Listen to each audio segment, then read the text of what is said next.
There's something about fishing at night that feels otherworldly. The calm, the isolation, the way the world feels like it's holding its breath. I used to love it, used to find peace in the stillness of the dark water and the stars overhead. That was before the night I met him. The Phantom Fisherman. It was a late summer evening when I decided to head out to Willow Creek Reservoir. The spot was about an hour's drive from town, tucked away in the middle of nowhere. I'd heard whispers about it from other anglers, stories about incredible catches, fish the size of small children. What they didn't tell me, or maybe what they didn't want to say, were the other stories. The ones about the man who never leaves the water. I got to the reservoir just after 10 p.m., parked my truck near the edge, and grabbed my gear. The place was eerily quiet, the kind of silence that presses down on you. No wind, no insects, just the faint lapping of water against the shore. I found a good spot on the rocky bank, set up my lantern, and cast my line. The reservoir stretched out before me, black and endless, the moonlight barely touching its surface. It was peaceful at first, but then I saw him. At the far end of the reservoir, where the water met the dense treeline, there was a man sitting in a small wooden boat. I wouldn't have noticed him if it weren't for the faint glow of his lantern. It was dim, almost flickering, but unmistakable. He wasn't moving, just sitting there with his back to me, a fishing rod in hand. I waved, though I doubted he could see me in the dark. "Evening," I called out. My voice echoed across the water, but he didn't respond. Strange, I thought, but I shrugged it off. Maybe he was just focused on his fishing. An hour passed, then another. I hadn't caught anything, and the man in the boat hadn't moved an inch. His lantern, though dim, never went out. That's when the noises started. At first, it was faint, like a whisper carried on the breeze. I thought it might have been the wind, but there was no wind.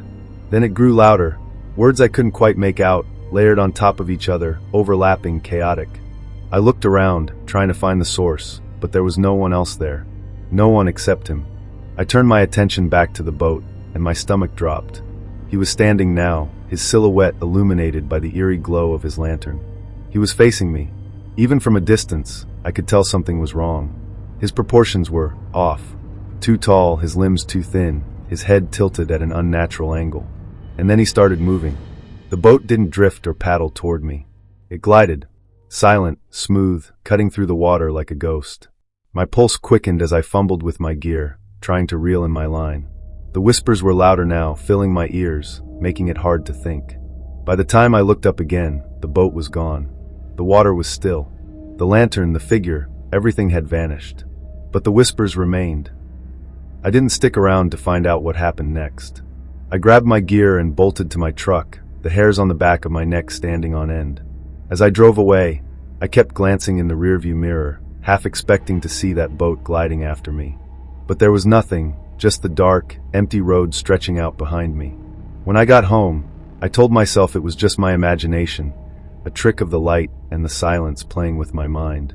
But a week later, I overheard a conversation at the local bait shop. "Did you hear about that guy who went missing up at Willow Creek?" one man said. "Yeah," the other replied. "They found his truck and gear, but no sign of him. Just his lantern, floating out on the water." I froze. I haven't been fishing at night since. Some things should be left undisturbed.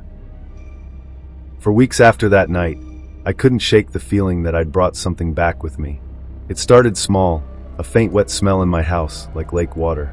My fishing rod, which I'd left untouched in the garage, was always damp, no matter how many times I dried it. Then came the dreams. In them, I was back at Willow Creek, sitting on the rocky bank.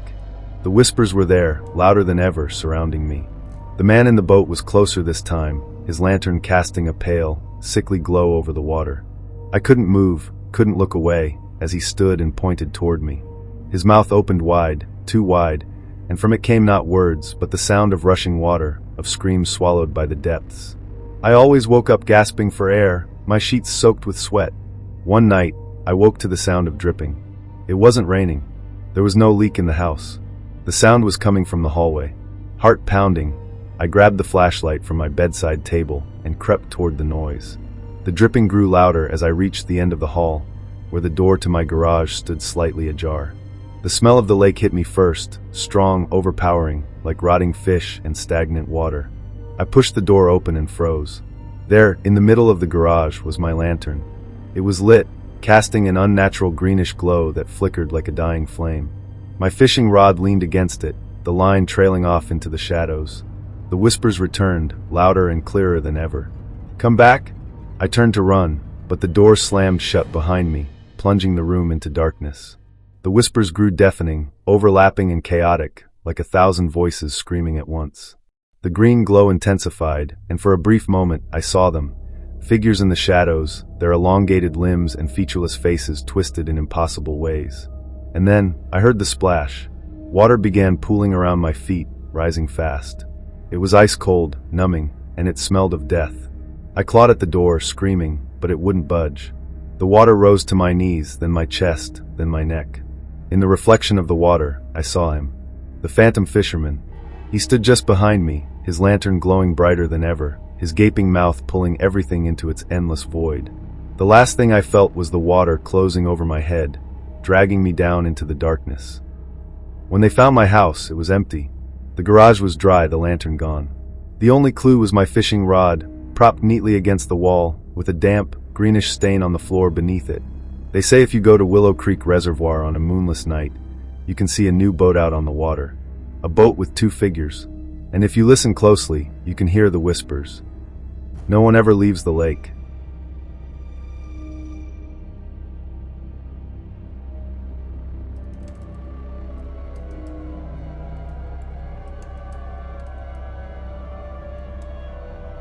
Growing up in a small, sleepy town, there wasn't much to do but fish.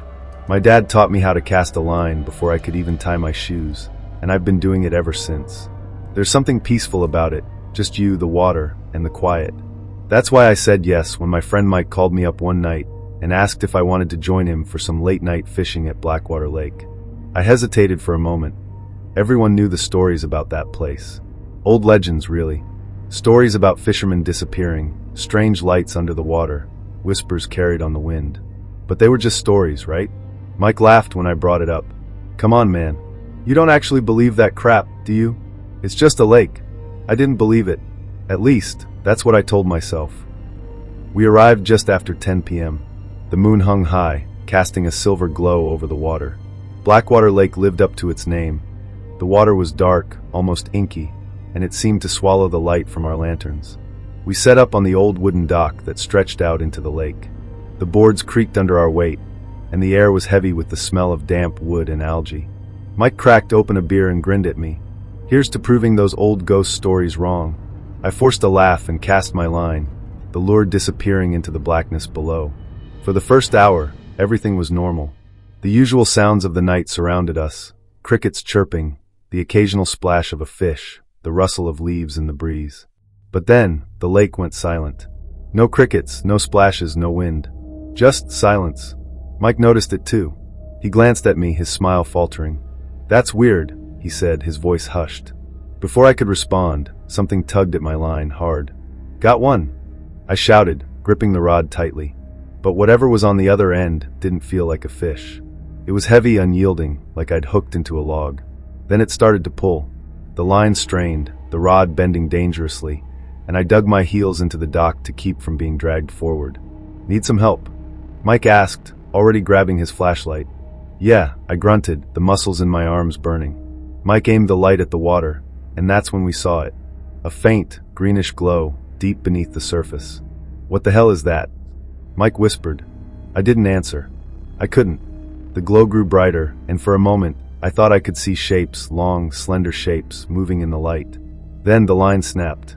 I stumbled backward, landing hard on the dock as the rod flew out of my hands and disappeared into the water. "What the?" Mike started, but he didn't finish. The glow was rising. It started as a soft shimmer just below the surface, but within seconds, it was blinding, illuminating the entire lake with an eerie greenish hue. And then something broke the surface. At first, I thought it was a fish, some massive, prehistoric thing dragged up from the depths. But as more of it emerged, I realized it wasn't a fish at all. It was wrong. Long, sinewy limbs covered in slick, dark skin that glistened in the light. Its head was featureless, save for a gaping, circular mouth lined with rows of needle-like teeth. And its eyes, if you could call them that, were empty sockets that seemed to suck in the light around them. Mike screamed, dropping his flashlight as the creature pulled itself onto the dock. "Run!" I shouted, grabbing his arm and pulling him toward the shore. The dock shook violently as the creature moved, its limbs stretching unnaturally as it dragged itself forward. The sound of its movements, a wet, squelching noise, was worse than the sight of it. We made it to the shore and didn't stop running until we were back at the truck. Mike fumbled with the keys, his hands shaking so badly he dropped them twice before finally getting the door open. We didn't speak as we sped away from the lake, the dark trees rushing past in a blur. The next day, I tried to convince myself it was just a dream, a trick of the mind brought on by exhaustion and too many ghost stories. But when I went back to the lake in broad daylight, the dock was gone. Not broken, not submerged, gone, as if it had never been there. The only thing left was the faint green glow, barely visible beneath the surface of the water. I haven't been back since. Some things are meant to stay in the depths.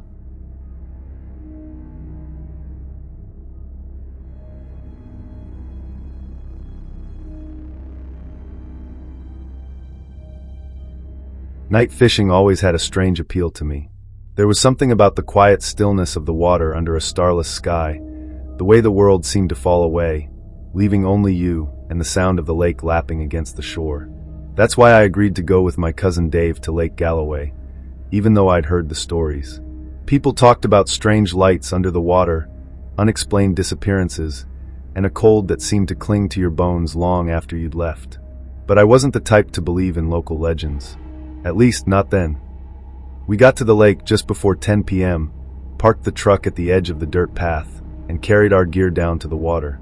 The air was heavy, and the moon was hidden behind thick clouds, casting the entire area in darkness. Dave, ever the optimist, set up a couple of folding chairs on the weathered wooden dock that jutted out into the lake. I stayed on shore, setting up my line in the shallow water. "Come on, man," Dave called out, grinning. "The big ones are out there. You'll catch nothing but minnows from the bank." Reluctantly, I joined him on the dock.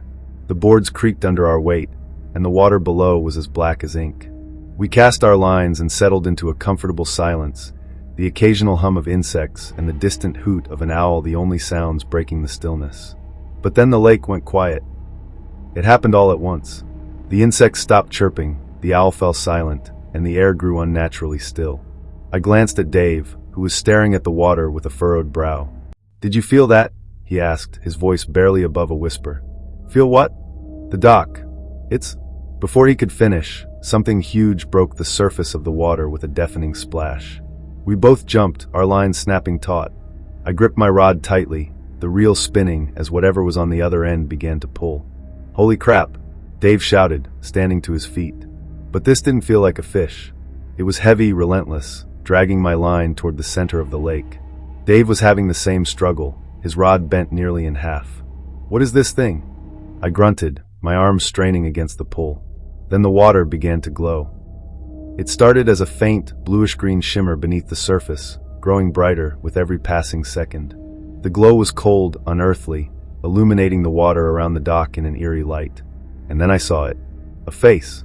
It was just beneath the water, pale, distorted, with empty black eyes that seemed to pierce through me.